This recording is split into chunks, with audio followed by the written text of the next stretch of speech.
అందరూ ఎత్తండి, అందరూ ఎత్తండి. హల్లెలూయా, హల్లెలూయా, హల్లెలూయా.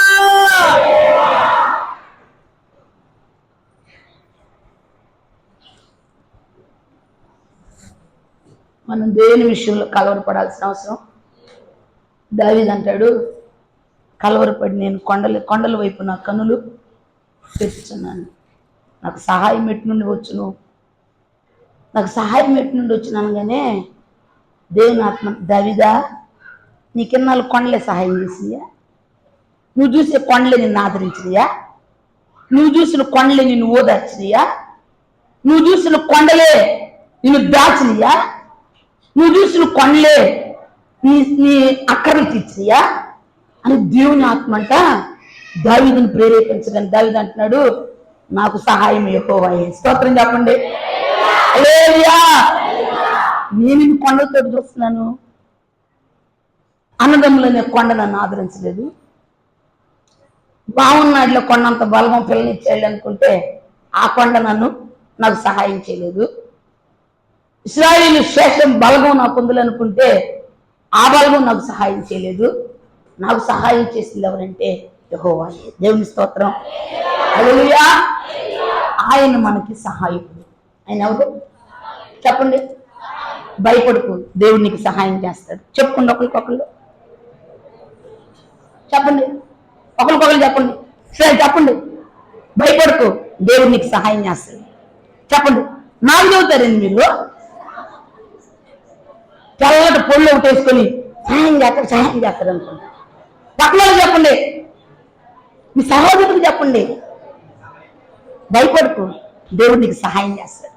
దేవుని స్తోత్రం చెప్పండి. హల్లెలూయా, హల్లెలూయా. ఎవరు సహాయం చేస్తాడు మనకి? దిక్కులన్నీ మూయబడ్డా పరలోకపు దిక్కు మనకి ఎప్పుడు ద్వారం తెరిచే ఉంటుంది. స్తోత్రం చెప్పు. ఏమంటాడు, ఉత్తర దిక్కు పోయా కనపడతలే, ఆయన దక్షిణ దిక్కుకి వెళ్ళా అక్కడ కనపడతలే, తూర్పుకి వెళ్ళా కనపడతలా, పరమటికి వెళ్ళా ఆయన నాకు కనపడతలే. 4 దిక్కులు ఎదుగుతున్నా ఆయన్ని, నాకు ఆయన కనపడతలా. ఆయన ఏమయ్యాడంట, నాకు కనపడతలా. ఆయన దొరుకుతాడేమో నా శ్రమలో, నా కష్టంలో. ఆయన మనసారా పట్టుకుని గట్టిగా ఏడుద్దాం అనుకుంటున్నా. నేను ఏ దిక్కుకు వెళ్ళినా కానీ ఆయన నాకు దొరకట్లేదు అన్నాడు. నీకు ఆయన దొరకలేదంటే సంథింగ్ రాంగ్, మీరు తప్పు చేసామంటున్నట్టు వీళ్ళు. వెనకోడు ఒక పొడుపు, పక్కోడు ఒక పొడుపు, ఎదురు నలుగురు 4 పక్కలు పొడుస్తూ ఉన్నారు. పొడుస్తూ ఉంటే యోబు ఒక మాట అంటాడు, మీరు ఎన్ని చెప్పినా ఆయన ఒకవేళ నాకు దొరకపోయినా నాకు ఒక నిరీక్షణ ఉంది. ఏంటి ఆ నిరీక్షణ అంటే, నా విమోచకుడు సజీవుడు, నేను ఆయన కనులారా చూస్తాను. ఒక రోజు వచ్చింది, ఆ రోజులో ఆయన నేను కలుసుకుంటాను. ఆయన ప్రత్యక్షత, ఆయన కనులారా నేను చూస్తాను. అంతేకాదు, ఆయన నాకు కనపడినప్పుడు నేను ఎలా వెళ్తాను తెలుసా? ఆయన దగ్గరికి రాజులాగా వెళ్తాను. స్తోత్రం చెప్పు. హల్లెలూయా. నేను ఎలాగ వెళ్తాను తెలుసు? మీరు ఏమనుకుంటున్నారు? ఆయన నాకు దొరకలేదంటే నీకు దొరకడు, ఇక నువ్వు బతికింతే నువ్వు ఇలాగ అయిపోతావు అని మీరు అనుకుంటున్నారు. కానీ నాకు ఒక రోజు ఉంది, ఆ రోజున నా సజీవుడైన దేవుని నేను కనులారా చూస్తాను. చూసిన రోజు నేను ఎలాగ ఆయన ఎదుర్కొంటాను తెలుసా? రాజులాగా వెళ్తా. స్తోత్రం కలుగును గాక. హల్లెలూయా, హల్లెలూయా. ఎందుకో చెప్పనా? నా ఆశ, నా ధ్యాస, నా చూపులన్నీ నా దేవుని మీదే. దేవుని స్తోత్రం. అందుకే ఆయన వేయడు సిగ్గుపాచు. అంతేకాదు, శోధించబడిన మీదట నేను సువర్ణంగా మారుతాను. ఏం చేస్తాడంట? అందుకే యేసయ్య గారు పడతారు, శోధింపబడిన మీదట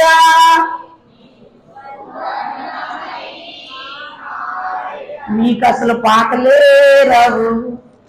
శోధింపబడిన మీదట నేను సువర్ణమై మారెదను. హల్లెలూయా, హల్లెలూయా, హల్లెలూయా.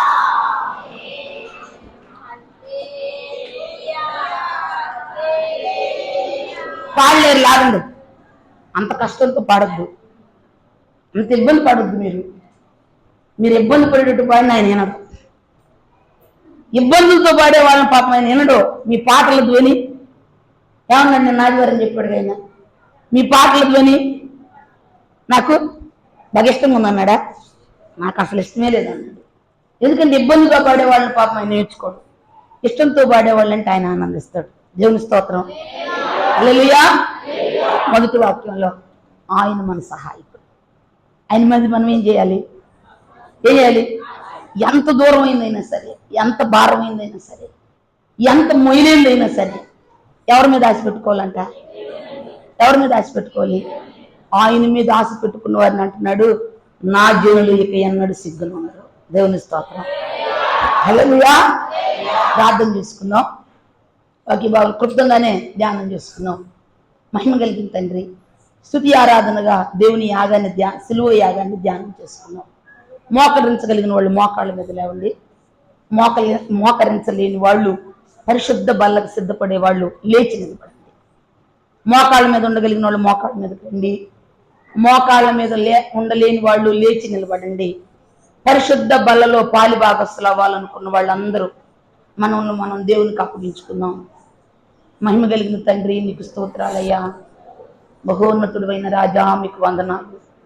ఎంత గొప్ప రక్షణ, ఎంత గొప్ప ఆధిక్యత, ఎంత గొప్ప విలువ మాకు ఇచ్చావు తండ్రి. లోకంలో ఎందరో ఉన్నారు, వారందరికీ దొరికిన రక్షణ భాగ్యాన్ని మాకు ఇచ్చారు. భూమి కొనంలో నుండి మిమ్మల్ని నేను పిలుచుకున్నాను అని చెప్పారు తండ్రి. మమ్మల్ని మీరు పిలుచుకున్నారు తండ్రి, ఏర్పరచుకున్నారు తండ్రి. ఇంత గొప్ప రక్షణానందం ఇచ్చావు తండ్రి. దేవా, నా కోసమే భూమి మీదకి మానవతారిగా దిగి వచ్చావు తండ్రి. ఆకాశ మహాకాశాలు పట్టజాలను మహామహిమలో ఉన్న మహా గొప్ప దేవుడు అయి ఉండి నా కోసం మానవతారిగా ఈ భూమి మీదకి దిగి వచ్చావయ్యా.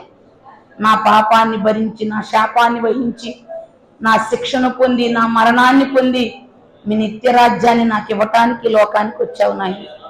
దేవుడు లోకమును ఎంతో ప్రేమించింది కాగా తన అద్వితీయ కుమారుని యందు విశ్వసించిన వారు నశించక నిత్య జీవం పొందినట్లు ఆయనను మనకు అనుగ్రహించను నీ వాక్యం సెలవిస్తుంది అయ్యా.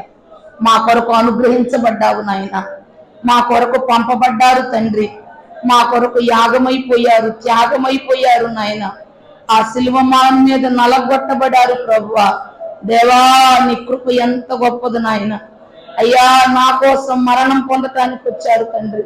శిలువ మరణం పొందినంతగా నా కొరకు తగ్గించుకున్నారయ్యా.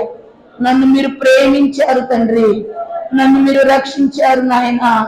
పాపదాసములో ఉన్న నా జీవితాన్ని, సాతాను కమ్ముడు పోయిన నా బ్రతుకునయ్యా రక్తం కొలపోసుకున్నావు నాయన.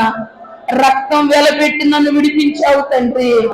నీ బిడ్డగా నన్ను అంగీకరించావు, నీ కుమారుడుగా కుమార్తెగా నన్ను స్వీకరించావయ్యా. నాకు తండ్రిగా మీరు ఉండటానికి నాయన మిమ్మల్ని మీరు అప్పగించుకున్నారయ్యా. నా పాపమే మిమ్మల్ని శిక్షించిందయ్యా. మీ దేహం పొందిన ప్రతి గాయం నా దోషమేనయ్యా. అయ్యా, నీకు స్తోత్రాలయ్యా. మిమ్మల్ని అంగీకరించి కూడా ఇంకా ఎరిగి చెడిపోయానయ్యా. తెలిసి పొరపాట్లు నా జీవితంలో ఉన్నాయి నాయన. అయ్యా, నన్ను క్షమించండి. అయ్యా, నన్ను కడగండి. అయ్యా, నన్ను శుద్ధీకరించండి. అయ్యా, నన్ను పవిత్రపరచండి. అయ్యా, నన్ను పరిశుద్ధపరచండి. ఓ కల్వరి రుదితో నన్ను శుద్ధీకరించయ్యా. ఏ విషయంలో కొన్ని బాధ కట్టకూడదయ్యా. లోకంతో రాజీ పండియొద్దయ్యా, శరీరంతో రాజీ పండియొద్దయ్యా, సాతానుతో రాజీ పండియొద్దయ్యా. ఈ లోకంతో రాజీ లేని బట్టి చేయటానికి సహాయం చేయండి అయ్యా. నన్ను పరిశుద్ధపరచయ్యా, నీకింపుగా నన్ను మార్చయ్యా. ఏ యోగ్యతలు అర్హతలు లేని నాకు విలువనిచ్చావయ్యా, ఘనతనిచ్చావయ్యా. తండ్రి, నాయన, ప్రభువాన్ని పిలవటానికి అధికారం ఇచ్చావయ్యా, అర్హత ఇచ్చావు నాయన. అయ్యో, నా పొరపాట్లు బట్టి, నా బలహీనతలను బట్టి, నా విధేయతలను బట్టి కృపను కోల్పోనియద్దయ్యా. కృప కావాలి తండ్రి, కృప కావాలి తండ్రి. ఏ యోగ్యత లేని మాకు ఈ గొప్ప భాగ్యాన్ని ఇచ్చావు తండ్రి. తండ్రి, నాయన, పిలవటానికి అర్హత ఇచ్చావయ్యా. అయ్యా, నన్ను పరిశుద్ధపరచు, నీకింపుగా నన్ను మార్చు, నీకింపుగా నన్ను మలుచు, నీకింపుగా నన్ను కడుగయ్యా, నీకింపుగా నన్ను శుద్ధీకరించయ్యా. ఏమిచ్చి నీ రుణం తీర్చగలనయ్యా? మీకు ఇవ్వగలిగింది నా యొక్క ఏముందయ్యా? విరిగి నలిగిన హృదయంతో ప్రాణార్పణ శరీరం పోయబడిన జీవితం నాకు దయచేయను ఆయన. నీ బలిపీఠం మీద కాల్చబడిన జీవితం దయచేయ్యా. సగం కాలి సగం కాలనార్పణగా నన్ను ఉండవేయొద్దు నాయన. సగం కాలి సగం కాలంలో మీకు అంగీకారం కాదు కదయ్యా.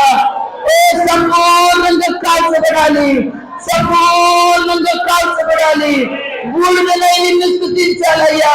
నా స్వయం కాల్చయ్యా, నా స్వభావం కాల్చయ్యా, నా స్వనీతి కాల్చయ్యా. ఏ దేవా, నన్ను నేను ఖాళీ చేసుకోవాలయ్యా నీకోసం. నన్ను నేను ఖాళీ నికాలాగా శాఖారందరవస్యాగా నాగా శాఖారందరవస్యాగా. ఓ ప్రభువా, నన్ను నేను ఖాళీ అయిపోవాలయ్యా నీతో నింపుకోవడానికి. నన్ను నేను ఖాళీ అయిపోవాలి బాబు, నన్ను నేను ఖాళీ అయిపోవాలయ్యా. నీ ఆత్మ సమృద్ధితో నన్ను నింపయ్యా, నీ శక్తితో నన్ను నింపయ్యా, నీ అభిషేకంతో నన్ను నింపయ్యా. నాదంటూ నాలో ఏమీ ఉండకూడదయ్యా.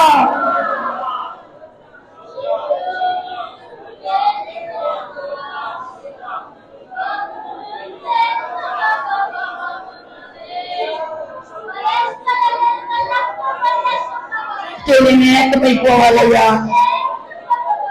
నా కాలం ఎంతో గతించిపోయిందయ్యా. నాకు ఇవ్వబడిన సమయాలని నీ మహిమ కోసం బ్రతకడానికి సహాయం చేయండి. నా దంతు ఈ లోకాన్ని ఏముండకూడదయ్యా. నేనేమై ఉన్నానో నా ప్రభు కృప అయిపోవటానికి సహాయం చేయండి. సాక్షిగా బ్రతకటానికి నాకు మా కృపనివ్వండి. అయోగ్యంగా మనసులు మారిన వారిగా మచ్చలతో దాగులతో కలంకాలతో నీ బలను సమీపించని యొద్దయ్యా. మేమెవరేమో మేమేమై ఉన్నామో మా అంతరంగాలు మాకు బాగా తెలుసయ్యా. మీ కల్వరి రక్తంలో కడుగు నాయన, శుద్ధీకరించిన ఆయన, పరిశుద్ధపరచిన ఆయన. నూతన ఉజ్జీవం, నూతన ఉత్తేజం, నూతన బలం మాకు అనుగ్రహించండి తండ్రి. ఆ నిత్య జీవాన్ని కొరకు నిబంధనకి ఇవ్వబడినటువంటి బలను పరిశుద్ధమైన యోగ్యమైన మనసు అంగీకరించి మీ రాజ్యవారసులకు సహాయం చేయండి. ఈ సమయంలో మీరు మాతో మాట్లాడండి. మా అంతరంగాన్ని శుద్ధీకరించండి. ఓ దేవవాక్యపు వెలుగులు మమ్మల్ని సరిచేయండి. మీ మహిమను ధరించిన ఆలయాలుగా మమ్మల్ని ఆశీర్వదించండి. నిద్రాత్మ, అల్లరాత్మ, ఆలోచనాత్మ యేసు నామములో బంధిస్తున్నాం తండ్రి. ఈ సన్నిధి మాతో ఉంచి మీరు మహిమ పొందమని యేసయ్య దివ్య నామములో అడిగి పొందుకున్నాం తండ్రి. యోహాను సువార్త 1వ అధ్యాయం. యోహాను సువార్త 1వ అధ్యాయం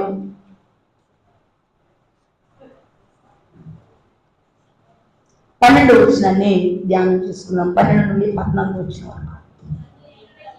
తను ఎందరు అంగీకరించిరో వారందరికీ, అనగా తన నామమందు విశ్వాసం ఉంచిన వారికి దేవుని పిల్లలకు ఆయన అధికారం అనుగ్రహించెను.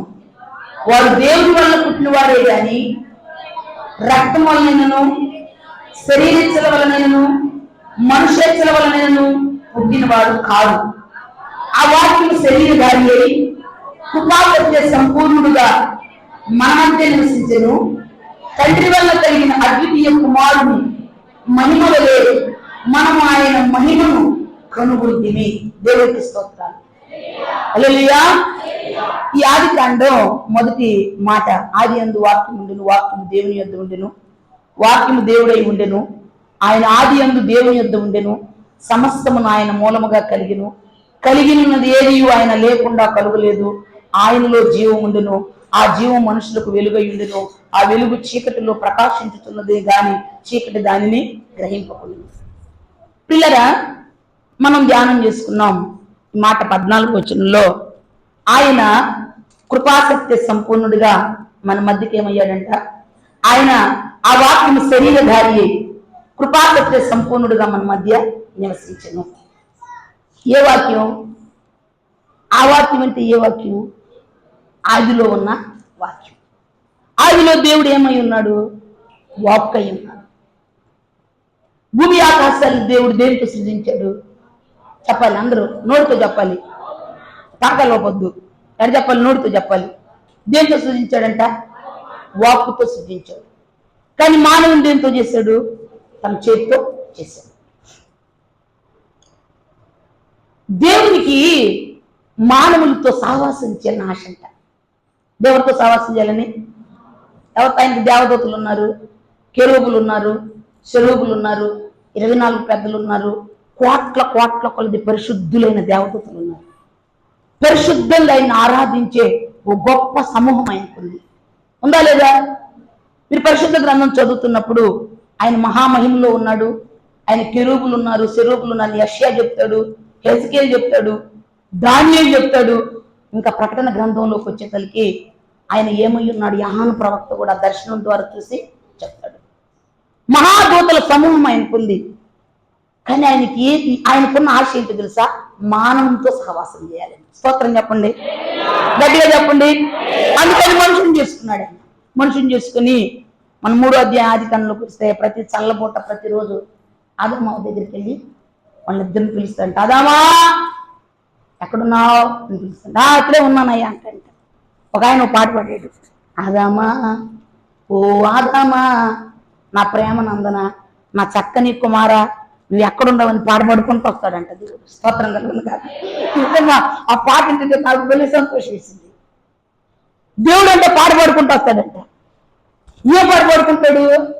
నా గొంతు లేదా రాగాలంటే రాగం రాగాలంటే, ఆదామా నా చక్కని కుమారా నా ప్రేమ నందన ఎక్కడున్నావయ్యా అనుకుంటూ వస్తాడంట. ఆదామంట యూదును అనుకుంటుంట, అయ్యా నేను ఇక్కడే ఉన్నానయ్యా అంట వస్తాడంట. స్తోత్రం కలుగును కాక. రోజు అంట ఆ చల్లబోట సమయంలో ఆ యోధోను వనమైన ప్రశాంత వాతావరణంలో ఆదామును చూడటానికి దేవుడు దిగి వస్తాడంట. స్తోత్రం చెప్పండి. రాత్రి నేను ప్రార్థన చేసుకుంటా, ప్రార్థన అయిపోయిన దేవా రీపేందయ్యా అని అడుగుతుంటే అట్లా నేను దిగి వచ్చే దేవుడు అన్నాడు. స్తోత్రం కలుగును కాక. ఆదాం కోసం ఆదాం దేవుని దగ్గరికి వెళ్ళాడు, దేవుడు ఆదాం దగ్గరికి వెళ్ళాడా? చెప్పండి చెప్పండి. ఎక్కడికి వెళ్ళాడు? దేవుడే ఆదాం దగ్గర. అంటే ఆయనకి ఏ ఆశ ఉంది? ఆయనకి ఆదాంతో సహవాసం చేయాలని ఆశ ఉంది. దేవుని స్తోత్రం కలుగును గాక. పిల్లరా ఆదాంతో సహవాసం చేయడం ప్రతిరోజు చల్లబోటు వస్తున్నాడు ఆయన వస్తుంటే ఆదాం అంటున్నాడు నేను ఇక్కడ ఉన్నానయ్యా అంటున్నాడు. రోజు ఆ సహవాసం గడిచిపోతుంది. ఆయన అంటే దేవుడికి ఒక ఆశ అంట, ఎప్పుడు చల్లబోటు వచ్చింది ఆదాం దగ్గరికి వెళ్దాం. ఇప్పుడు చల్లబోటు వచ్చిందా? ఎక్కడికి వెళ్దాం? జాన్ బెనిన్ గారిని గొప్ప దైవజనుడు ఒక పుస్తకం రాశాడు. ఏంటి ఆ పుస్తకం అంటే పరిశుద్ధ యుద్ధం. ఆ పుస్తకంలో ఒక పేరు పెట్టాడు. ఏంటి ఆ పేరు అంటే దేవుడు అంట మానవ నగరాన్ని కట్టుకున్నాడంట. ఏ నగరాన్ని కట్టుకున్నాడంట? మానవ నగరంలోకి రోజు వెళ్ళి ఆ నగరంలోకి వెళ్ళి ఆ నగరంలో ఉన్నటువంటి మానవులను చూసి బాగున్నావా, ఏం చేస్తున్నావు, నీ నగరంలో నాకు సింహాసనం, మానవ నగరంలో ఉంటావు, సింహాసనం వేసుకున్నాడంట. మానవ నగరం అంటే హృదయం. నగరం అంటే ఏంటంట? హృదయం. ఆ హృదయంలో సింహాసనం వేసుకున్నాడంట. సింహాసనం వేసుకొని రోజు పోయి అంట మానవ నగరమా తలుపుది అంటాడంట. తలుపు దిగానే ఆ తలుపు దగ్గర అంట ఇద్దరుంటారంట కాపలాదారులు.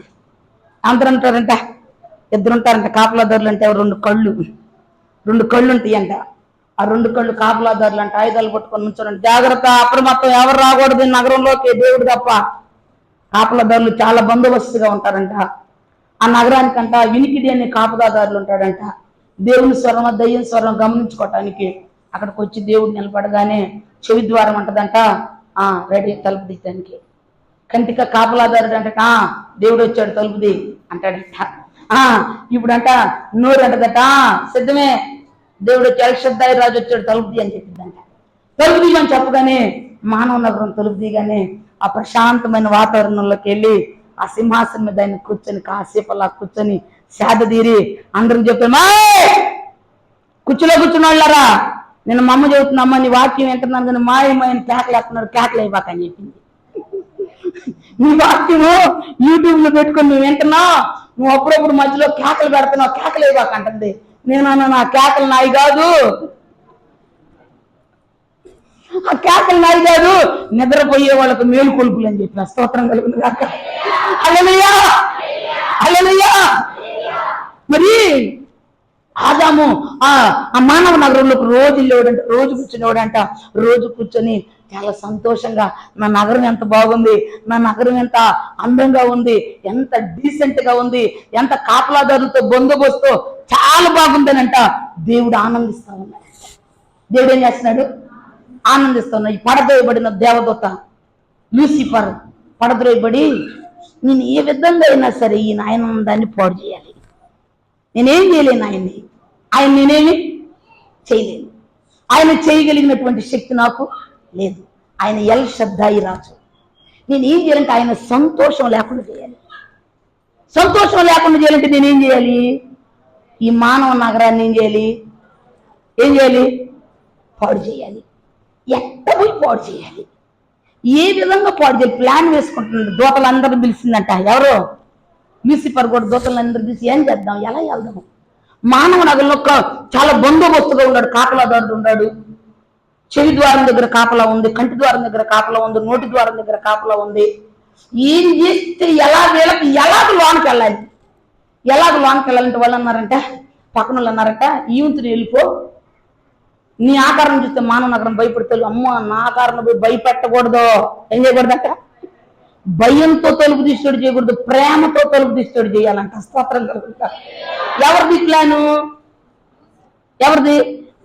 అర్థమైందా? వెనకొచ్చిన మీకు అర్థమైందా? ఈ ప్లాన్ ఎవరిది? సాతాను ప్లాన్ వేసుకున్నాడు. సభా పర్వతం వేసి ఎలా వెళ్దాం మానవ నగరం దగ్గరికి అంటే, పక్కనోడంట 4 కొమ్ములు పెట్టుకొని నల్లగా తోట పెట్టుకొని పళ్ళు బయటికి పెట్టుకొని పోతాను, పోయి మానవ నగరమా తలుపు తీయందాం, భయం తలుపు తీస్తుంటే ఆగు. సాతాను అంట యుక్తిపరుడు అంట. ఎలాంటి వాడు? యుక్తిపరుడు. భయపడిపోకూడదు, భయపడితే వశం గారు, భయపడితే ఆయన చెబుతారు మా కింద భయం పుట్టి ఆకారం వచ్చింది, రాయి అనగా ఆయన వస్తాడు, మనం దొరికేస్తాడు, అట్ట బాగూడదు అంటున్నాడంట. మరి ఎట్ట పోదాం? గబ్బులలో పోయేదా అన్నాడంట. వద్దు గబ్బులలో బాగూడదు. మరి ఎట్ట పోయేది? కుక్కలాగా పోయేది? అసలు వద్దు, అసలు వద్దనే వద్దు. మరి ఎట్ట పోయేది? మెల్లకుండా తలకాయించుకుని పందిలాగా పోయేది? అస్సలు వద్దు. పంది తలుపు తీరు అంట, నాకు తెలుసు, తీరు వద్దు. వాళ్ళలో ఒకడు వచ్చి అన్నాడంట, నాకు ఒక ప్లాన్ వచ్చింది చెప్పేదాన్ని. ఏం ప్లాన్ చెప్పాను. సర్పం లాగెళ్తే డీసెంట్గా శబ్దం లేకుండా వెళ్ళిపోయింది అది. సర్పం లాగెళ్తే అందుకనే లూసిఫర్ ఆగాగండి, ప్లాన్ ఏదో సక్సెస్ అయ్యేటట్టుంది, ప్లాన్ ఏదో ఫలించేటట్టుంది, ఆ సర్పంలాగా వెళ్దాం, సర్పంలాగా వెళ్దాం. ఎక్కడికి వెళ్ళాలి? కంటి ద్వారం దగ్గరికి వెళ్దామా, నోటి ద్వారం దగ్గరికి వెళ్దామా, ముక్కు ద్వారం దగ్గరికి వెళ్దామా? ఎక్కడికి వెళ్దామంటే పక్కన ఎక్కడికి వెళ్ళొద్దు, చెవి ద్వారం దగ్గరికి వెళ్ళి. ఎక్కడికి వెళ్ళాలంట? చెవి ద్వారం దగ్గరికి. చెవి ద్వారం దగ్గరికి వెళ్ళి సరే వెళ్దాం. ఏ రూపం? ఆకాశం. ఏ రూపం? చెవులు బాగానే పనిచేస్తాను, కాన్సెప్ట్ తప్పిపోయింది అనుకో. మరే చెవి దగ్గరికి వెళ్ళి సర్పం అంటుందంట, ఓ మానవ నగరమా, ఓ చిన్నమ్మాయి నిద్రపోతున్నావా? వినపడిందా? నేను చెప్పింది వినపడిందా? ఓ చిన్నమ్మాయి నిద్రపోతున్నావు అంటేనేమంట, కనిపెడుతున్నా, కళ్ళు మూసుకొని కనిపెడుతున్నా, నేను నిద్రపోవట్లేదు, కనిపెడుతున్నాను, తలగా ఇవి చెబుతావు, నిద్రపోవట్లేదు. ఈ సర్పం వెళ్ళి మానవ దగ్గరికి వెళ్ళిందంట, మానవ నగరమా, ఓ మానవ నగరమా అనిపిస్తుంది. చెవి ముక్కు నోరు ద్వారాల జాగ్రత్త ఏదో పిలిపిన పడుతుంది మనకి అనుకుంటున్నారంట. జాగ్రత్త జాగ్రత్త జాగ్రత్తగా పుట్టుకో, కాపుల జాగ్రత్త, కత్తి జాగ్రత్త, ఎవరు లోనుకోవటానికి వీళ్ళు జాగ్రత్త అంటున్నారంట. మళ్ళీ చెప్తుందంట, ఓ మానవ నగరమా ఒక్కసారి తలుపు దీవా అంటున్నారు. తీయదు ఈ స్వరం ఇంకా వేరుగా ఉంది, మధురంగా మంచిగా వినపడుతుంది, కానీ యశబ్దరాజు స్వరం మాత్రం కాదు. తలుపు తీయద్దు. మళ్ళీ అంటున్నాను, ఒక్కసారి మానవ నగరం తలుపు దీవా, ఒక్క మాట చెప్పి వెళ్తా. ఇది ఒక మాట అంట, మనకొద్దు, మనకొద్దు, మనసాక్షి చూస్తుంటే అస్సలొద్దు తలుపు తీయొద్దు అని చెబుతున్నట్ట. తలుపు తీయమంటే పద్దాకులు పిలవగందంట, చెవొచ్చు అన్నంట. బాయ్ ఒక్కసారిగా అట్ట తీసి వేసేస్తాం. ఏమన్నంటే ఏమన్నంటే అట్ట తీసి ఎమ్మట ద్వారం మీద అట్ట తీసి ఎమ్మట వేసేస్తా ఒక్కసారి అంటే అన్నారంట. సరే నీ ఇష్టం, ఏమైనా జరగరాని జరిగిందా, ఆయన వచ్చే తల్లికి ఏం సమాధానం చెబుతాం, కాబట్టి వద్దు అంటున్నానంట. కంటి ద్వారం అంటుందంటే శివ అంటుందంటే ఏం చేస్తా పద్దాకు విసుగు పుట్టిపోతుంది. చెవి దగ్గరికి వచ్చి ఏమైపోతుందంట, శాంసంగ్ దగ్గరికి వచ్చి ఢిల్లీలో కూడా ఏం చెప్తుంది, చెప్పవా నీ బలం ఎక్కడుందో చెప్పవా అంటున్నట్ట. నా బలం లేదు, నిర్వంచి సూర్లో ఉన్నా అన్నాడంట. నిర్వంచి సూర్లు కూడా నా బలం 7 తాళల్లో ఉందంటున్నాడంట. శాంసంగ్ నీ బలం ఎక్కడుందో చెప్పవా అంటున్నట్ట. కొనుక్కున్నాడు, తోట మీద కొనుక్కుని నిద్రపోతున్నాడు, నీ బలం చెప్పవా అంటున్నట్ట. అంటే శాంసంగ్ అంటున్నాడంట, నా బలం 7 జడల్లో ఉంటున్నాడంట. ఈ 3 ప్లాన్లు ఏమైపోయినాయి అంటే, నన్ను ఎగసాలు చేస్తున్నావా, నన్ను గేలి చేస్తున్నావా, నన్ను అవమానపరచాలని చెప్తున్నావా, నాకు చెప్పవా అంటే ఈయన ఇసుగుబుట్టి అన్నాడంట, నా తల్లి ఎక్కడ ఉందంటే నా బలం నా వెంట్రుకల్లో ఉందని చెప్పాడంట. ఈయన మానవ నగరం ఒకసారి తలుపు దిగులని గబక్కులు వచ్చించున్నాడు. ఎవరు అనుకున్నాను బయట ఒక్కసారి ఒక్క మాట ప్లీజ్ ఒక్క మాట ఏం చెప్పు, ఇది నిజమా, ఈ కాపలాలు ఎందుకు నీకు, ఈ బందోబస్తులు ఏంది, చెవి కాడ కాపలా, ముక్కు కాడ కాపలా, నోటి కాడ కాపలా, కళ్ళ కాడ కాపలా,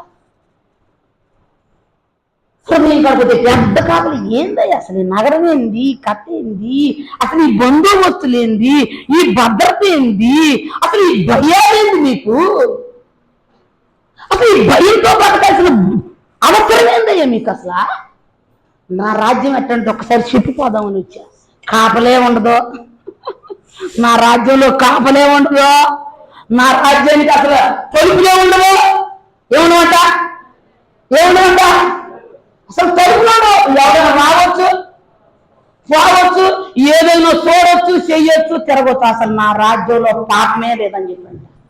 అబ్బాయి ఎందుకు బాగుంది, ఈ భద్రత ఎందుకు, ఈ భయం ఎందుకు, ఈ గందరగోళం ఎందుకు, ఎందుకు బాగుంది, ఆ చెప్పు చెప్పు అంటే అసలు కళ్ళ కాపల లేదు, నోటికి కాపల లేదు, ఇష్టం వచ్చిన ఏమొచ్చు, ఇష్టం వచ్చిన చూడొచ్చు, ఇష్టం వచ్చినట్టు బతకొచ్చు, నా రాజ్యంలో కాపలే లేదన్నాడంట. అనగానే అందరూ ఒక్కసారి వచ్చారంట సమూహం అంటే ఏదో బాగుంది, అదేదో బాగుంది, అది బాగుంది మాకు, అది ఇస్తే బాగుంది అంటున్నారంట. అనే తల్లికి ఇక ఇచ్చల విడితనంగా ఎవరిష్టం వచ్చినట్టు చూడటం, ఎవరిష్టం వచ్చినట్టు మాట్లాడటం, ఎవరిష్టం వచ్చిన వాడు వినటం ప్రారంభించే తల్లికి ఎల్షద్దైరాజు వస్తున్నాడంట. మానవ నగరంలోకి వెళ్ళి సేద తీరుద్దామని వచ్చే తల్లికి తలుపులు మొత్తం తెరిచి అంట. ఏమని అంట తలుపులు ఎక్కడ భద్రత అంతా కోల్పోయారు, కాపుదలు లేదు, ఎక్కడ కాపుదలు లేదు, మొత్తం ఎక్కడ తలుపులు మొత్తం తీసేశారు. తలుపులు మొత్తం తీసేసరికి అప్పుడు ఏదో బయట చూస్తుంటే జరగరాంది ఏదో సంథింగ్ రాంగ్ జరిగింది. తలుపులు మొత్తం ఏమైపోయినాయి తెరవబట్టి ఏంటని యశద్దైర్యాలంతా చూస్తున్నట్ట. సంగీతాలను పడుతున్నాయి అంట, డాన్సులను పడుతున్నాయి అంట, స్వరాలను పడుతున్నాయి అంట, నృత్యాలను పడుతున్నాయి అంట. నాటకశాలలాగా మానవ హృదయం అంతా మారిపోతే యశద్దైరాజు ఏడ్చుకుంటూ వెనక్కి వెళ్ళిపోయాడంట. ఏమైపోయాడంట, ఏడ్చుకుంటూ వెనక్కి వెళ్ళిపోయి దూతను పంపించాడంట. బాయ్ మానవ నగరమా ఏం చేశావు, ఎవరు వచ్చారు, ఎవరు చోటిచ్చావు, సింహాసనం అపవిత్రమైపోయింది, సావాసం అపవిత్రమైపోయింది, మానవ నగర భద్రతలన్నీ కోల్పోయావు, ఏం చేసావంటే మానవ నగరం అంటుంది. ఏం చేసేదయ్యా, వచ్చాడు, ఇది నిజమా అన్నాడు, తలుపు తీసాను, ఇంకా తలుపు వేయడానికి అవకాశం లేకుండా పోయింది. దేవుడు మానవులతో ఏం చేయాలనుకుంటున్నాడు చెప్పండి, ఏం చేయాలనుకుంటున్నాడు, సహవాసం చేయాలనుకుంటున్నాడు. మొట్టమొదటి మానవ నగరం పాడైపోయింది. ఏమైపోయింది, పడిపోలేదా, ఆయన ఇలా రాశాడు. దాన్ని మీకు చెబుతున్న అవుట్లైన్ లేదు, చాలా ఉంది చరిత్రది. అది చదివినంతసేపు గుండె పగిలిపోయి ఏడుపు. ఎంత ఏడుపు అంటే ఆత్మ ఓదార్చేదాకా ఏడుపు ఆగదనమాట, అంత భయంకరంగా. పరిశుద్ధ యుద్ధం, ఆత్మకు శరీరానికి జరిగే పోరాటాన్ని ఓ పుస్తకంలో రాశాడు ఆ మహాజ్ఞాని. స్తోత్రం కలుగును గాక. హల్లెలూయా, హల్లెలూయా. మానవనగరం పడిపోయింది. ఆదాము అవ్వలు నష్టపోయారు. ఏదోను వనం నుండి బయటకు త్రోసివేయబడ్డారు. దేవుని సహవాసాన్ని సన్నిధిని ఏమైపోయారంట? కోల్పోయారు. వారు కోల్పోయారు. కానీ దేవునికి ఒక ఆశ ఉంది, మరలా నరులతో నేనేం చేయాలి? సహవాసం చేయాలి. స్తోత్రం కలుగును గాక. నీకేమో సెల్ఫోన్లతో సహవాసం చేయాలి, బూతులాడితో సహవాసం చేయాలి, ఎలిషోరులతో సహవాసం చేయాలి, వాళ్ళతో వీళ్ళతో లోకంలో వాళ్ళతో నీకు ఎంతమంది ఫ్రెండ్లో. యేసయ్యకు మాత్రం పరలోకంలో ఎంతమంది ఉండే వాళ్ళందరిని వదిలిపెట్టి నీతో నాతో సహవాసం చేయటానికి దిగి వచ్చే దేవుడు ఆయన. స్తోత్రం కలుగును గాక. హల్లెలూయా. వీళ్ళని సహవాసం చేయడానికి సంబంధం కుదిరిన నరులు ఎవరైనా ఉన్నారా అని ఆయన అలాగే వెతుకుతూ చూస్తే ఓ రోజు బొమ్మలమ్మ కూడా అబ్రాహం కనిపించాడంట. ఎవరు కనిపెట్టారంట? బొమ్మలు, గట్టి బొమ్మలు, బలమైన బొమ్మలు, అందమైన బొమ్మలు, గుళ్ళో పెట్టుకుంటే పూజ చేస్తే బాధలన్నీ తిరిగిపోతాయి. బొమ్మలు అబ్బాయి ఓ బొమ్మించుకో, ఆ బొమ్మ పెట్టుకో, మూల పెట్టుకో, తూర్పు దిశను పెట్టుకో, ఈశాన్య మూలను పెట్టుకో, మూలను పెట్టి సాంబ్రాణి కడ్డీలు పెట్టి కొబ్బరికాయ కొట్టు, నీ బాధలన్నీ తిరిగిపోతాయి. బొమ్మలను తిరుగుతున్నాడంట. బొమ్మలు అమ్ముకుంటున్నాడు. తెరాహు బొమ్మలు తయారు చేస్తున్నాడు. అబ్రహాము బొమ్మలు అమ్ముకుంటున్నాడు. బొమ్మలు అమ్ముకున్న అబ్రహాములో ఉన్న నమ్మకాన్ని చూశాడు దేవుడు. ఓ రోజు పిలుస్తున్నాడు. ఒక రోజు అబ్రహాంకి ఆలోచన వచ్చిందంట. అబ్రహాంకి ఏం ఆలోచన వచ్చింది? నేను ఈ బొమ్మలు నేను చేశాను, మా నాన్న మట్టి దొక్కాడు, బొమ్మ పూసాను, రంగేశాను, బుట్టలో పెట్టుకొని అమ్ముకొని నేను వస్తున్నాను. మరి ఎప్పుడైనా ఈ బొమ్మ బాధలన్నీ తీర్చిద్ది అనుకుంటున్నాను. ఒకరోజు ఆ బొమ్మను పెట్టుకున్న, బొమ్మ ఒక్కసారి నాతో మాట్లాడవా అంటున్నాడంట. ఏమంటున్నాడంట? ఒకసారి నాతో మాట్లాడవా? మీరు మనుషులందరూ చదువుతున్న బాధలు తీరిపోతాయి, సాంబ్రాణి గడ్డలు ముట్టి కొబ్బరికాయ కొట్టండి, మీ సమస్యలు తీరుతాయి, మీ అక్కర్లు తీరుతాయి, మీ కష్టాలు అందరికి చెబుతున్నాను. మరి నేను కూడా నిన్ను నమ్ముతున్న, ఒక్కసారి నాతో మాట్లాడమంటే ఒక్క బొమ్మ కూడా మాట్లాడలేదు. ఏం మాట్లాడలేదంట? ఒక్కసారి రోజంట బొమ్మలు పోతు పట్టుకొని అమ్ముకుంటూ సాటి నిలబెట్టి చెట్టుకని కూర్చొని కాసేపు బాట పట్టలు వేసుకొని కూర్చొని ఆ బొమ్మలు నిలుగులు పెట్టుకుని అంటున్నాడంట. ఒక్కసారి మాట్లాడవా బొమ్మ అంటున్నాడంట. అబ్రహాములో ఉన్న ఆశను ఆయన పరలోకంలో చూశాడంట. స్తోత్రం చెప్పండి, గట్టిగా చెప్పండి. అబ్రహాం, నేనే నీ దేవుడును, నీతో మాట్లాడే దేవుడు నేనే. స్వరం వినబడుతుంది, గుండె గుబోలు మాట్లాడతా. ఏ బొమ్మ మాట్లాడుతుందని ఎర్రదా, నల్లదా, తెల్లదా, పసుపుదా, పచ్చదని చూస్తే అయ్యే మాట్లాడతలేదంట. అదే మాట్లాడుతుందా? ఎక్కడ మాట్లాడుతుంది కంటే ఆకాశం నుండి స్వరం పడుతుందంట. ఆ స్వరం ఏందో అని చెవు పెట్టిందని దేవుడు అంటాడంట. నీ బంధువుల యొద్ద నుండి, నీ స్వజనుల యొద్ద నుండి, నీ దేశమును విడిచి నేను చూపించే దేశానికి రా. ఈ మాట వినబడగానే తడవు చేయలేదంట అబ్రహం. వాళ్ళ నేను వెళ్ళిపోతాను. నీకు ఎక్కడికి రా? పిచ్చాను పెట్టింది నీకు. అన్నదమ్ములు ఎంతమంది, రక్త సంబంధులు, బంధువులు ఎంతమంది, పొలం ఉంది, స్థలం ఉంది, ఇల్లు ఉంది, ఆకులు ఉన్నాయి, పశువులు ఉన్నాయి, బలగం ఉంది, బంధువులు ఉన్నాయి. ఏడగదు నా దేవుడు నాతో మాట్లాడాడు. స్తోత్రం చెప్పు. ఆయన చూపించే దేశానికి నేను వెళ్తాను. స్తోత్రం చెప్పు. హల్లెలూయా. ఆ మాట చెబితే ఇప్పుడు దేవుడికి ఎంత సంతోషం అంటే, నాకు దొరికాడు. నాకెవరు దొరికాడు? ఎవరు దొరికాడు? సహవాసం చేయడానికి స్నేహితుడు దొరికాడు. స్తోత్రం కలుగును గాక. స్నేహితుడు ఇతడే నా ప్రియ స్నేహితుడు, ప్రాణ ప్రియుడు, ఇతడే నా ప్రియ స్నేహితుడు. నన్ను చూడవచ్చేను, జాడలు వెదకి దారి చూపెను. నన్ను చూడవచ్చేను, జాడలు వెదకి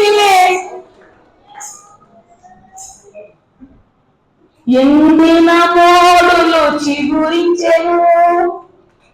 ఎవరు చూడటానికి వచ్చానంట ఆయన? తోడు నీడాలి వాడిని చూడవచ్చి సహవాసం చేయడానికి దిగి వచ్చాడు. స్తోత్రం చెప్పు. ఇవాళ వాటికి మీనింగ్ అర్థమైందా మీకు? మన దేవుడు ఏం చేయాలనుకుంటున్నాడంట? ఎవరితో సహవాసం చేయాలనుకుంటున్నాడు? మానవులతో సహవాసం. ఇప్పుడు సహవాసం చేయడానికి ఎవరు దొరికారు? అబ్రహాం దొరికారు. అబ్రహాం దొరికినాక నేను చూపించే దేశానికి వెళ్ళుంటే వెళ్తానయ్యా. ఎక్కడికి వెళ్ళమంటావు? ఆ ఊర్లో బాయిలు ఉన్నాయా? కొట్లు ఉన్నాయా? కూలింగ్ షాపులు ఉన్నాయా? అప్పుడప్పుడు సొక్కేసుకోవటానికి బీర్ షాపులు ఉన్నాయా? సింహాలు ఉందా తమ్ముడా? సింహాలు ఉందా కథ? ఎప్పుడన్నా కాలక్షేపానికి పోయటానికి ఏముంది అక్కడ? గేమ్ ఆడుకోవడానికి ఏమైనా ఉండయా? గేమ్స్ కదా ఏం అడగల. ఎక్కడికి వెళ్ళేదయ్యా అన్న అడగల. మరి కానీ సారమ్మ కానీ నేను వెళ్తున్నాను, ఎవరో వస్తాను, బాగా నేను కూడా వస్తా. తన అన్న తన తండ్రి అబ్రహాంతో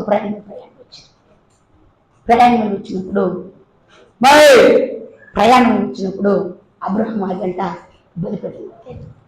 బలిపెట్టం కట్టుగానే దేవుడు ఎప్పుడైతే అబ్రహాం పిలిచాడో చచ్చిపోయేదాకా కల్దీల దేశానికి వెనక తిరిగి చూడాల. స్తోత్రం చెప్పు, గట్టిగా చెప్పు. ఆకాశ నక్షత్ర వాళ్ళ వల్లే, భూమి నిష్కరణ వల్లే నీ సంతానాన్ని నేను విస్తరింపచేస్తాను. నేను బహుజనముగా చేస్తాను, విశ్వాసులకు తండ్రిగా నేను చేస్తాను. స్తోత్రం కలుగుగాక. పరిస్థితులు ఎంత దయనీయమైన అబ్రహాం మీదకి వచ్చినా సహవాసం మాత్రం విడిచిపెట్టాడు. అందుకే దేవుడు అన్నాడు, అబ్రహాము దేవుడు నమ్మను, అది అతనికి నీతిగా. అబ్రహాము నీతిమంతుడు కావటానికి కారణం ఏంటంటే దేవుడు సహవాసం చేయటాన్ని కోరుకున్న మనుషులకు అబ్రహాం చూశాడు. వెంటనే మంతను పట్టుకున్నాడు. ప్రతి కష్టాలను బలిపీఠం కట్టాడు. ప్రతి దుఃఖ సమయంలో దేవుని మీద ఆధారపడ్డాడు. దేవుడే అబ్రహాం పక్షాన్ని పనిచేశాడు. దేవుని స్తోత్రం కలుగుతుందా. హల్లెలూయా. వాక్కుతో దర్శించాడు. నెంబర్ 1 దేవుడు దర్శించాడు. మా నగరాన్ని కట్టుకున్నాడు, ముందు పాడైపోయింది. తర్వాత వాక్కుతో దర్శించాడు, వాక్కుతో మాట్లాడాడు. అబ్రహాంతో వాక్కుతో మాట్లాడాడు, ఇస్సాకుతో వాక్కుతో మాట్లాడాడు, యాకోబుతో వాక్కుతో మాట్లాడాడు. వాక్కుతో మాట్లాడితే వాక్కును పట్టుకున్నారు. వాళ్ళంట పరదేశులు గాను, యాత్రికులు గాను, గుడారు వాసులు గాను, పరలోక పట్టణం అందన్న పునాదులు కలిగిన పట్టణం కోసమంట ఆ వాక్కు మీద ఆధారపడి తమ జీవితాలు కట్టుకొని ఈ లోకం శాశ్వతంగా ఎంచుకోక ఎక్కడికి వెళ్ళారట? ఆ పునాదులు కలిగిన పట్టణాన్ని చూస్తూ ప్రయాణం చేశారు. దేవునికి స్తోత్రం. తర్వాత మోషే కాలంలోకి వచ్చేసరికి ఇశ్రాయేలు ప్రజలు విమోచించి ఐగుప్తు నుండి నడిపిస్తూ 400 సంవత్సరాలు 40 ఏళ్ళు కదా, 40 ఏళ్ళు అరణ్యంలో నడుస్తూ ఉంటే మోషేతో దేవుడు చెప్పాడు, మోషే ప్రత్యక్ష గుడారాన్ని కట్టు. ప్రత్యక్ష గుడారాన్ని కడితే మీలో నేను సంచరిస్తా. స్తోత్రం చెప్పండి. హల్లెలూయా, హల్లెలూయా. నిర్గమాకాండం 33వ అధ్యాయం. ప్రత్యక్ష గుడారాన్ని కట్టు. ఆ గుడారంలో కావలసిన సామాగ్రిని చెప్పాడు, పని విధానాన్ని చెప్పాడు, యాజకుని చెప్పాడు, యాజకుడు వస్త్రాలు చెప్పాడు, దైవ క్రమం ఏ విధంగా ప్రత్యక్ష గుడారంలో ఉండాలో దేవుడు మాట్లాడాడు. మాట్లాడి చూడండి, అక్కడ చూడండి, నిర్గమాకాండం 33వ అధ్యాయం. నిర్గమాకాండం 33వ అధ్యాయం 7వ వచనాన్ని మనం ధ్యానం చేసుకున్నాం.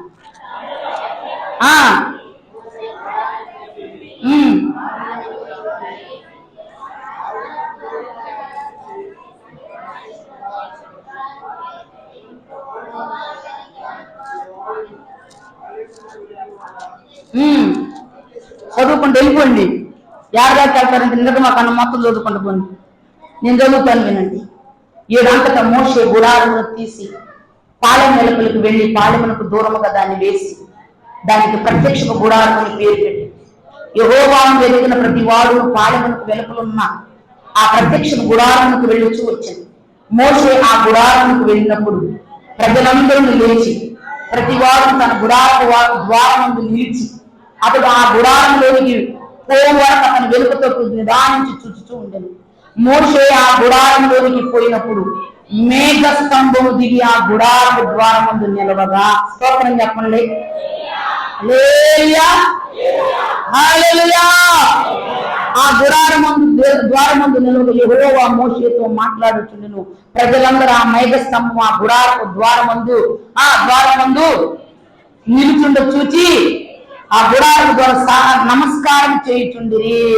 ఇక్కడంట ప్రత్యక్ష గుడారం దేవుడు కట్టమని చెప్పాడు, మోషే కట్టాడు. ఒకటి నగరాన్ని కట్టుకున్నాడు సహవాసం చేయడానికి, చేయడానికి, 3 మానవులతో సహవాసం చేయడానికి మేఘము రూపంలో దిగి వచ్చాడంట ఆయన. స్తోత్రం కలుగును గాక. హల్లెలూయా. ఆ గుడారం వెనక్కి దేవుని మహిమ మేఘంలో దిగి వచ్చింది. మేఘం దిగి రాగానే ప్రజలందరూ అనుకున్నారు, మోసే ప్రత్యక్ష గుడారంలోకి వెళ్తున్నాడు. గుడారంలోకి వెళ్తున్నాడంటే దేవుడు దిగి వచ్చి మాట్లాడబోతున్నాడని చెప్పి ప్రతి ఒక్కరంట, చిన్నలు మొదలుకొని పెద్దల వరకు మోసే పాయం లేకుండా వెళ్తా ఉంటే గుడారపు వాటి ద్వారాన నమస్కారం చేస్తూ కనిపెట్టుకొని చూస్తూ ఉన్నారు. చూస్తూ ఉండగానే మోసే ప్రత్యక్ష గుడారం ఎందుకు వెళ్ళాడు, గుడారం ఎందుకు వెళ్ళగానే మేఘంలో దేవుడు దిగి వచ్చాడు. స్తోత్రం చెప్పండి, గట్టిగా చెప్పండి. మేఘంలో దిగి వచ్చాడు. మేఘంలో దిగి రాగానే ప్రజలందరూ సాగిలపడి నమస్కారం చేసి దేవుడు మోషేతో మాట్లాడుతున్నాడు. దేవునికి స్తోత్రం కలుగుతుంది. మాట్లాడుతున్నాడు. ఎలా మాట్లాడుతున్నాడంటే ఒక స్నేహితునితో మాట్లాడినట్లు మాట్లాడుతున్నాడు. స్తోత్రం. హల్లెలూయా. నీవు కూడా దేవునికి లోబడితే నీ హృదయంలో ఈ లోక సంబంధమైన మనుషులన్నీ వదిలి కడుక్కుంటూ శుద్ధీకరించుకుంటే నీతో సహవాసం చేయడానికి ఆయన దిగి వస్తాడు. దేవునికి స్తోత్రం. హల్లెలూయా. హల్లెలూయా. మోషేతో మాట్లాడటానికి మేఘము రూపంలో ఆయన దిగి వచ్చాడు. దిగి వచ్చి మోషేతో మాట్లాడుతున్నాడు. ఎలా మాట్లాడుతున్నాడంటే ఓ స్నేహితునితో ముఖాముఖిగా మాట్లాడుతుండను. తర్వాత పాఠంలో పాలనలో తిరిగి వచ్చింది. ఎలా మాట్లాడాడు? పైన అన్నాడు, మనుషుడు తన స్నేహితునితో మాట్లాడినట్లు యెహోవా మోషేతో ముఖాముఖిగా మాట్లాడుతున్నాడు. స్తోత్రం కలుగునుగా. ప్రజలకు కావాల్సిన న్యాయ విధులు, కట్టడలు, వాళ్ళు నడవలసిన ధర్మ విధానం, న్యాయ విధానం, వాగ్దాన భూమిలోకి కానానులో ప్రవేశించాలంటే ఎలాంటి పరిశుద్ధత, నీతి, నియమాలు కలిగి బ్రతకాలో మోషే ద్వారా దేవుడు మాట్లాడుతున్నాడు. దేవునికి స్తోత్రం కలుగునుగా. హల్లెలూయా. మనం చూస్తే ప్రత్యక్ష గుడారం మీదకి ఆయన మేఘ రూపంలో దిగి వచ్చాడు. 2వ దినవృత్తాంతాల గ్రంథం 7వ అధ్యాయంలో మనం చూస్తే సొలొమోను జ్ఞాని మొట్టమొదట మందిరాన్ని కట్టించాడు. ఏం కట్టించాడంట? మొట్టమొదట మందిరం. దావీదు కాలంలో మందిరం కట్టించాలని చూస్తే దేవుడు వద్దన్నాడు. నీ కుమారుడి కాలంలో మందిరం కట్టించమన్నాడు. సొలొమోను మందిరాన్ని కట్టించాడు. మందిరం మీదకి మహిమ రూపంలో దేవుడు దిగొచ్చాడు. దేవునికి స్తోత్రం చెప్పండి. హల్లెలూయా. ఏ రూపంలో దిగొచ్చాడంట? మహిమ రూపంలో దిగొచ్చాడు. 7వ అధ్యాయం 2వ దినవృత్తాంతాల గ్రంథం 7వ అధ్యాయంలో మహిమ రూపంలో దేవుడు దిగొచ్చాడు. ప్రజలందరూ ఆ మహిమను చూశారు. ఆ మహిమను చూసి ఇదిగో దేవుని మందిరం మీద దేవుని మహిమ నిలిచిందని అందరూ ఆనంద గానాలతో, సంతోష జయధ్వనులతో దేవుణ్ణి ఆరాధించి మహిమపరిచారు. దేవునికి స్తోత్రం. మనం చూస్తే ఈ మందిరం ఏమైపోయింది? వాళ్ళు తిరుగుబాటును బట్టి, వాళ్ళ అవిధేయతలను బట్టి, వాళ్ళ అతిక్రమాలను బట్టి, వాళ్ళు చేసినటువంటి అన్యమైన క్రియలను బట్టి ఈ మందిరం ఏమైపోయింది? మహిమను కోల్పోయింది. ఏమైపోయింది? మహిమను కోల్పోయింది. నెబుకద్నెజరు రాజు చేత మందిరం దోచబడింది, దోచుకుని వెళ్ళిపోయాడు. అయితే కొత్త నిబంధన కాలంలోకి వచ్చేసరికి యోహాను ప్రవక్త అంటున్నాడు, ఆ వాక్యమే, వెలువడిన వాక్యం, మహిమైన వాక్యం శరీరధారిగా ఈ భూమి వెనక దిగొచ్చాడు. స్తోత్రం చెప్పండి. హల్లెలూయా. ఆ వాక్యం, ఆ వెలుగైన వాక్యం, వాక్యైన దేవుడు నీలో నాలో సంచరించడానికి, నీలో నాలో నివసించడానికి ఎలా వచ్చాడంట? కృపా సత్య సంపూర్ణుడిగా, శరీరధారిగా మన మధ్య నివసించింది. దేవుని స్తోత్రం. హల్లెలూయా. మన మధ్య నివసించాడు. మన మధ్య సహవాసం చేయటానికి 33.5 సంవత్సరాలు మానవ అవతారిగా ఆయన పనిచేశాడు. మానవ స్వభావంలో పనిచేశాడు. మలినమంటన మహనీయుడిగా పనిచేశాడు. తండ్రి అయిన దేవునితో నిత్యమైన సహవాసం కలిగి సర్వమానవాళి కోసం తన ప్రాణాన్ని దానంగా పెట్టాడు. అందుకే అంటాడు, మీరు రక్త సంబంధం వల్ల పుట్టిన పిల్లలు కాదు, ఇదిగో మానవేచ్ఛ వల్ల పుట్టిన వాళ్ళు వారు కాదు, శరీరేచ్ఛ వల్ల పుట్టిన వాళ్ళు కాదు. అందరూ ఆయన్ని అంగీకరిస్తారు, అందరూ ఆయన్ని విశ్వసిస్తారు, అందరూ ఆయనతో ఆయన్ని ప్రభువుగా అంగీకరించి తమ హృదయాల్లో ఆయనకి నివాసం ఇస్తారు. వారికంట ఆయన పిల్లలు అవటానికి అధికారం ఇచ్చాడు. దేవునికి స్తోత్రం కలుగునుగా. హల్లెలూయా. హల్లెలూయా. 33 సంవత్సరాలు జీవించి ఆయన పరలోకానికి ఆరోహణ వెళుతూ ఇదిగో అపోస్తలుల కార్యముల గ్రంథం 1వ అధ్యాయం 8వ వచనములో ఆయన మాట్లాడుతున్నాడు, పై నుండి వచ్చే ఆత్మ మీ మీదకు వచ్చినప్పుడు మీరేం పొందుతారు? శక్తి పొందుతారు. ఇప్పుడు మీతో సావాసం చేయడానికి వచ్చాను, చివరికి అంటున్నాడు మీలో నివసించటానికి వచ్చాను. స్తోత్రం కలుగును గాక. హల్లెలూయా.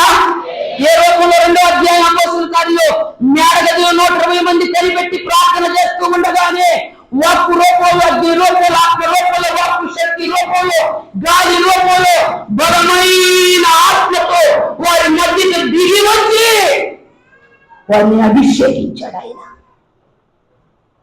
ఇప్పుడు ఆయన అంటున్నాడు మీతో సావాసమే కాదు, మీలో నివసించడానికి వచ్చా. దేవునికి స్తోత్రం. హల్లెలూయా. ఆయన దిగి వచ్చాడు. అమ్మా, ఎందుకు దిగి వచ్చాడు తెలుసా? అంతో సావాసం చేయడానికి. ఎందుకు దిగి వచ్చాడు తెలుసా? ఆయన ఆలయాలుగా మనం మార్చబడటానికి. ఎందుకు దిగి వచ్చాడో తెలుసా? మీలో సంచరించి ఆయన మహిమను కనుపరుచుకోవటానికి. దేవునికి స్తోత్రం.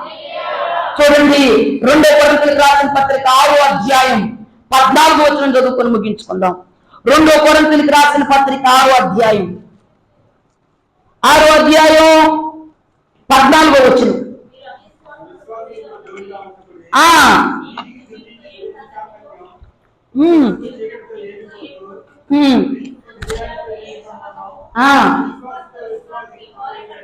చదువుతున్నాడు, ఆయన మీలో సంచరించాలి అని వచ్చాడు కదా, ఆయన మనలో నివసించడానికి వచ్చాడు కదా. పరలోకాన్ని వీడి, మహిమను వీడి, దేవదూతలు వీడి, పరిశుద్ధ పరివారాన్ని వీడి, మహిమను ధరించిన మహారాజు ఉండి మానవతారిగా దిగుచ్చి సర్వమానవాళి కోసం ఒకే ఒక బలి అయి ఆయన తిరిగి ఆరోహణమై పరలోకానికి వెళ్ళాడు.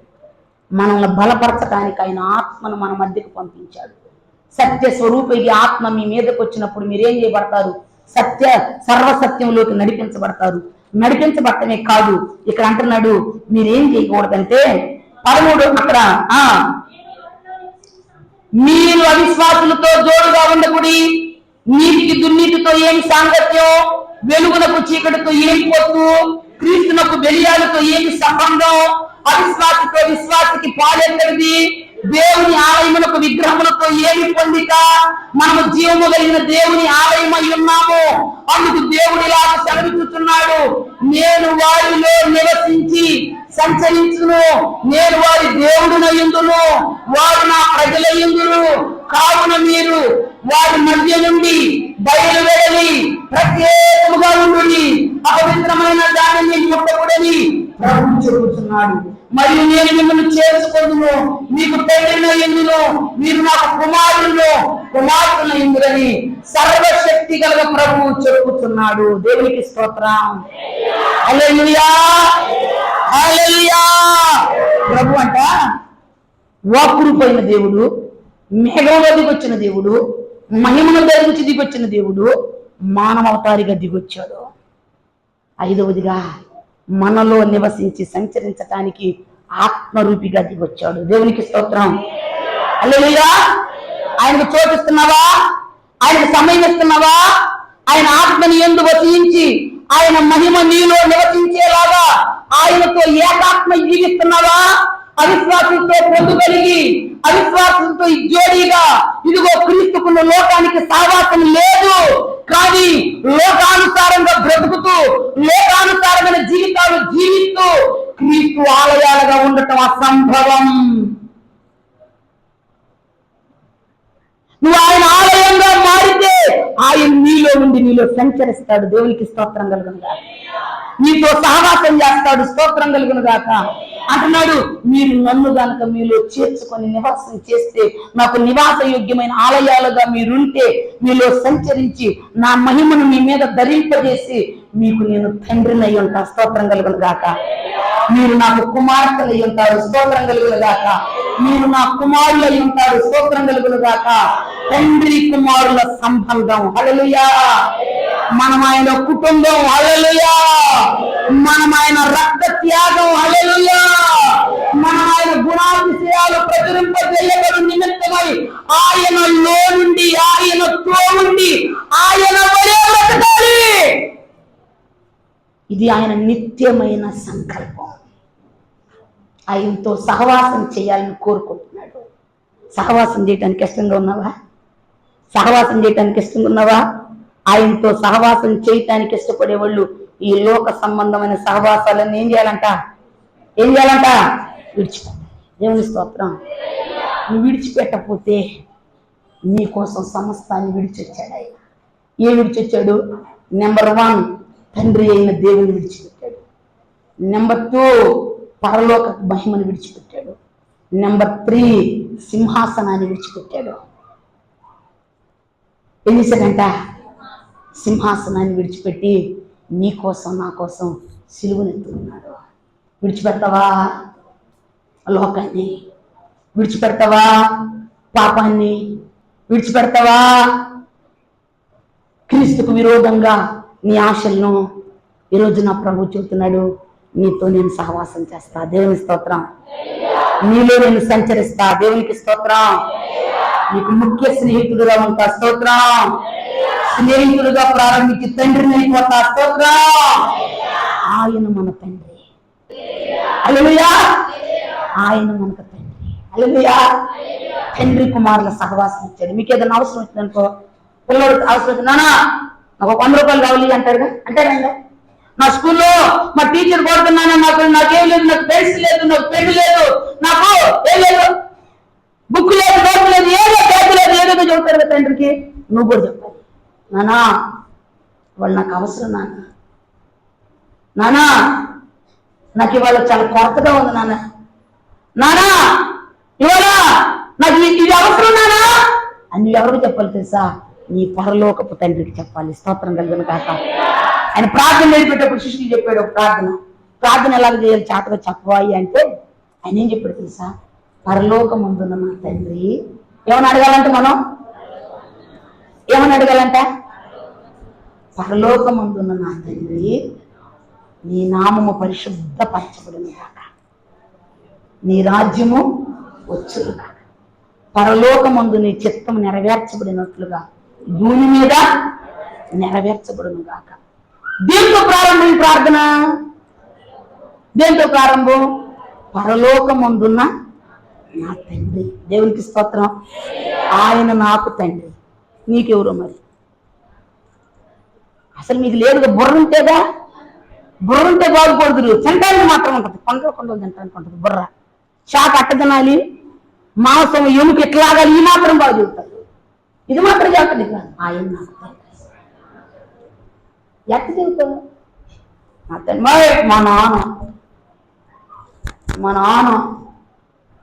మా నాన్నకు చెబుతా. నిన్న దియ్య అంటుంది వాళ్ళ అమ్మని, మా నాన్నకు చెబుతాను నీ మీద అంటుంది వాళ్ళ అమ్మని. అది నేను చిన్న పిల్ల, ఏమన్నా 5-6 ఏళ్ళ పిల్ల, 16-17 ఏళ్ళ పిల్ల, పోతే మా నాన్నకు చెబుతాను నీ మీద. ఏంటి అంటే నాకు మాట్లాడితే మా నాన్న చెబుతాను.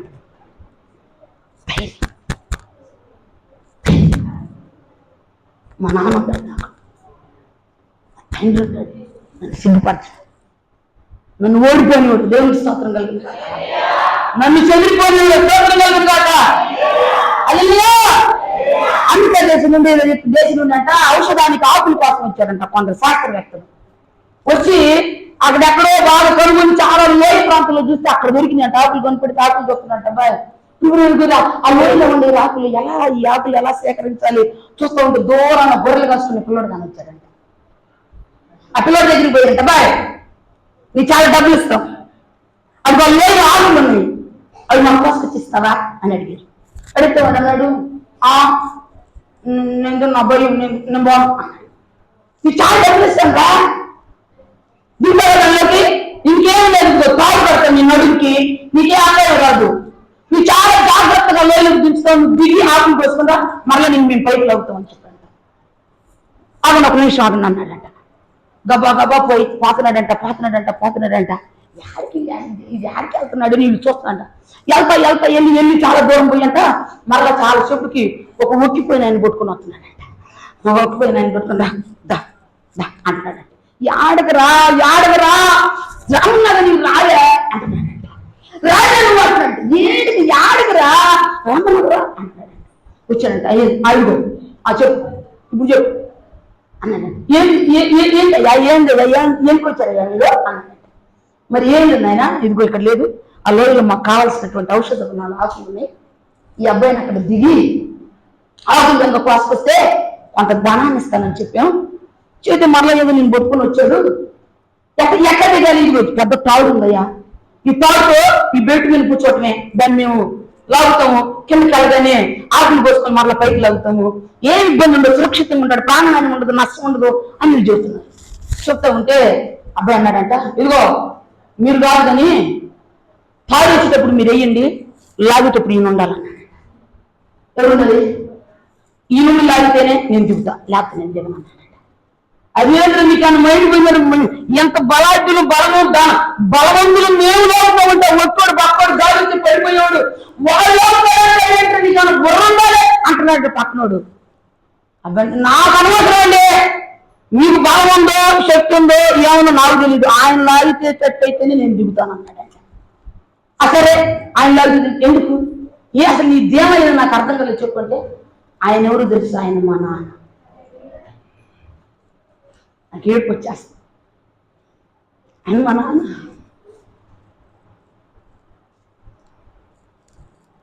నా గురించి భద్రత కలిగినోడు మా నాన్న, నా గురించి జాగ్రత్త కలిగినోడు మా నాన్న, నాకు అపాయం తగలకుండా కాపాడేవాడు నా తండ్రి. భరోసా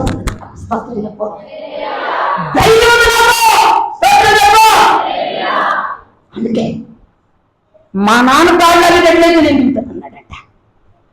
అప్పుడు దిగాడంట. వాళ్ళ నాన్న తాడు పట్టుకొని లాగుతుంటే ధైర్యంతో పైకి వచ్చాడంట. స్తోత్రం చెప్పండి. హల్లెలూయా, హల్లెలూయా.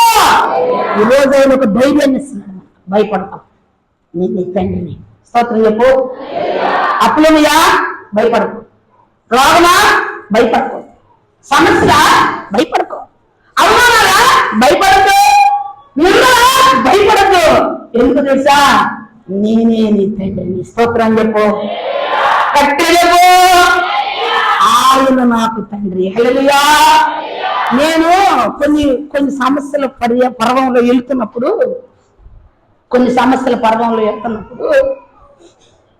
పరిగెత్తుకుంటూ మందిరంలోకి వచ్చి ఈ వాగ్దానాన్ని చూసి ఆ సమ్మానం లేకపోతే ఇది పడుకొని, నీవే నా తండ్రి.